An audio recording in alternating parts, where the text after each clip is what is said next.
আজকে এক্সপ্লেন করবো বঙ্গবীরের নতুন নাটক দুঃখিত। নাটকটা শুরুতে আমরা ইভানাকে দেখি, যার নাম নাটকে নুরি। সে তার বাসা থেকে পালিয়ে যাচ্ছে কারণ ওর বাবা মা চায় ওর বিয়ে দিয়ে দিতে, কিন্তু ও এখন বিয়ে করতে চায় না। কিন্তু তখনই ওর বাবা মা আর চাচা চাচি ওকে ধরে ফেলে। এরপর বাসায় গিয়ে তারা সবাই বসে ভাবতে থাকে ওকে নিয়ে এখন কি করা যায়। আসলে নুরি ওর বাবার একমাত্র মেয়ে ছিল, আর তাই বেশি আদর পেয়ে কিছুটা বাদর হয়ে গিয়েছে। সারাদিন দুষ্টামি করতো, ছেলেদের সাথে বেশি মিশতো। এক পর্যায়ে সবাই ডিসাইড করে ওর জন্য একটা প্রাইভেট টিচার রেখে ওকে বাসা থেকেই পড়াবে, আর পড়াশোনা শেষ হলে ওকে বিয়ে দিবে। তখন ওর দাদি বলে যে ওকে ধরে নিয়ে এসেছো ভালো কথা, কিন্তু এখন কি ও ওর রুমে কিছু উল্টাপাল্টা করছে কিনা। তাই সবাই নুরির রুমে যায়। এদিকে নুরি ওর কাজিনকে নিয়ে রুমের ভিতর টিকটক বানাচ্ছিল, কিন্তু সবাই দরজায় ন করলে ও গলায় ফাঁসি দিয়ে মরার অ্যাক্টিং করে, আর ওর কাজিনকে বলে যে যেমনটা শিখিয়েছি তেমনটাই করবে। তারপর ওর কাজিন কাঁদতে থাকে আর বলতে থাকে প্লিজ আপু তুমি এমনটা করো না, আর দরজা খুলে সবাই নুরিকে অনেক বুঝিয়ে নিচে নামায় আর ওকে বলে যদি তুমি এখন বিয়ে করতে না চাও তাহলে তোমাকে এখন বিয়ে দিব না। কিন্তু তখনই ওর বাবা ওর ফোন দেখে আর বুঝে ফেলে যে এতক্ষণ তো টিকটক বানাচ্ছিল, আর সবাই ওর উপর রাগ হয়ে সেখান থেকে চলে যায়। পরের দিন তাদের বাসায় একজন প্রাইভেট টিচার আসে, যে ছিল জিয়াউল হক পলাশ, মানে ফেমাস কাবিলা। টিচারকে নুরির বাড়ির সবাই নুরির ব্যাপারে সবকিছু খুলে বলে আর বলে যে সে যেন ওকে খুব স্ট্রিক্টলি হ্যান্ডেল করে। নুরির রুমে চেয়ারে বসতে গিয়ে টিচার দেখে যে তার চেয়ারে একটা পিন রাখা।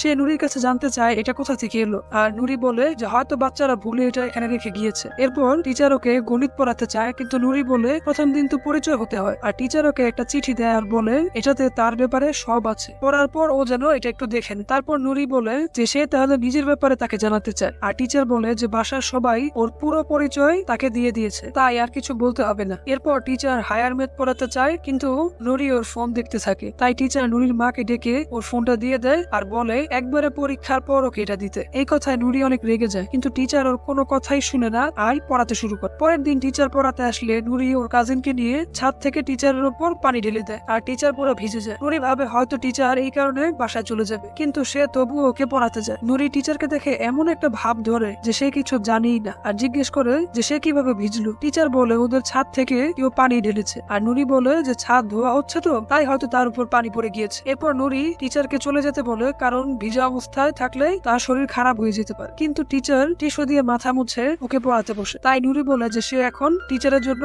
চা বানিয়ে আনবে, আর চা বানাতে গিয়ে সে চিনির বদলে বেশি করে লবণ দিয়ে দেয়। তারপর চা আর টাওয়াল নিয়ে টিচারকে দেয়। টিচার তখন চা খেতে চায় না আর নুরিকে চাটা খেতে বলে, কিন্তু নুরি কিছুতেই চা খেতে চায় না, বরং টিচারকে চা খাওয়ার জন্য ফোর্স করতে থাকে। আর তখন সে বুঝে যায় যে চায়ে হয়তো কোনো সমস্যা আছে, তাই সে নুরিকে চা খেতে জোর করে, আর নুরিও কিছু না বলতে পেরে অবশেষে চাটা খেয়ে নেয়। পরের দিন টিচার ওকে পড়াতে আসে, কিন্তু নুরি আজও হোমওয়ার্ক করেনি। তাই টিচার ওকে হাতে স্কেল দিয়ে দুইটা বাড়ি দেয়, আর নুরির চোখ দিয়ে পানি চলে আসে। এটা দেখে টিচার বলে যে সে ওকে আর পড়াতে পারবে না, কারণ সে নুরির ফ্যামিলিকে প্রমিস করেছিল যে সে নুরিকে ভালো মতো পড়িয়ে এইচএসসি তে একটা ভালো রেজাল্ট করাবে।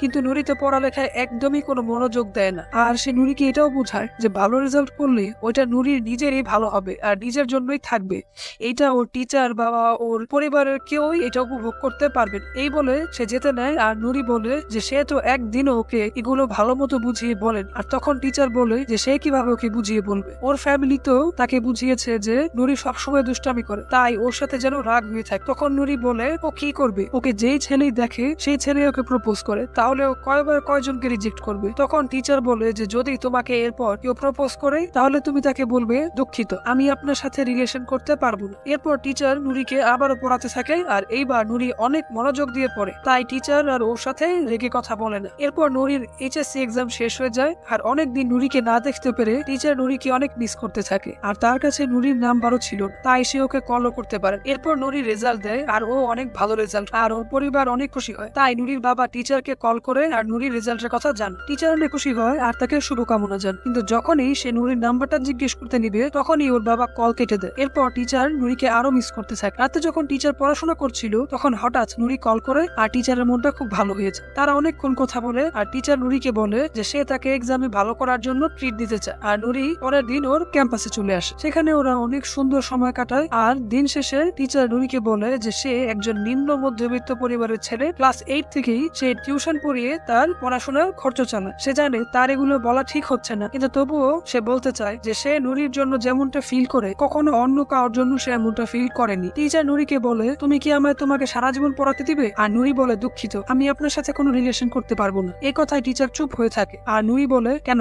আপনি না আমাকে টিচারকে এটা শিখিয়েছেন। কিন্তু আসলে নুরিও টিচারকে ভালোবাসতো, তাই নুরি তার হাত বাড়িয়ে দেয় আর টিচার তার হাত ধরে। আর দুইজনের ভালোবাসা গল্প দিয়ে গল্পটা এখানেই শেষ হয়েছে। যদি ভিডিওটা ভালো লেগে থাকে তাহলে অবশ্যই ভিডিওটাকে লাইক করবেন, চ্যানেলটাকে সাবস্ক্রাইব করবেন এবং কমেন্টে জানাবেন পরবর্তী কোন movie, web series, animated movie বা কে ড্রামা আপনারা দেখতে চাচ্ছেন।